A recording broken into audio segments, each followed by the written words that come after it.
সেদিন সন্ধ্যায় হুট করে খুব মিষ্টি কিছু খেতে ইচ্ছে করছিল। হঠাৎ করেই মাথায় আসলো আমার এক চাচির হাতের এই মজাদার সুজির পিঠা। চাচির হাতের এই পিঠাটা আমার এত বেশি মজা লেগেছিল যে আমি এক বসায় 10টা খেয়ে নিয়েছিলাম। পিঠাগুলো বানাতে প্রথমে লাগবে 1 কাপ সুজি, হাফ কাপ চিনি এবং 1 চিমটি লবণ। বাইন্ডিং এর জন্য নিয়ে নিয়েছি 2টি ডিম। আর কিছু লাগবে না এই পিঠাটা বানাতে, কিন্তু এটার টেস্ট এত বেশি মজা, আপনারা বাসায় অবশ্যই এটা ট্রাই করবেন।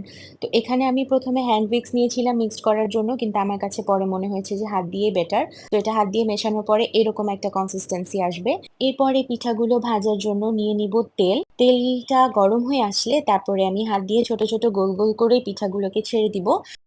এরপর যখন এক সাইডে ব্রাউন কালার চলে আসবে, এরপরে আমি পিঠাগুলোকে উল্টে দিব এবং এভাবে আস্তে আস্তে সবগুলো পিঠা আমি ভেজে নিব। 1 কাপ সুজিতে আমার এরকম সাইজের মোটামুটি 20টার মতো পিঠা হয়েছিল। 2 সাইডে যখন সুন্দর এরকম গোল্ডেন কালার চলে আসবে, তখন আমি পিঠাগুলোকে তুলে নিয়েছি। এই পিঠাটা উপর থেকে ক্রিসপি, ভিতরে অনেক সফট হয় এবং খেতে অসাধারণ। কে কে আমার এই রেসিপি দেখে ট্রাই করেছেন কমেন্ট করতে ভুলবেন না। Thanks for watching.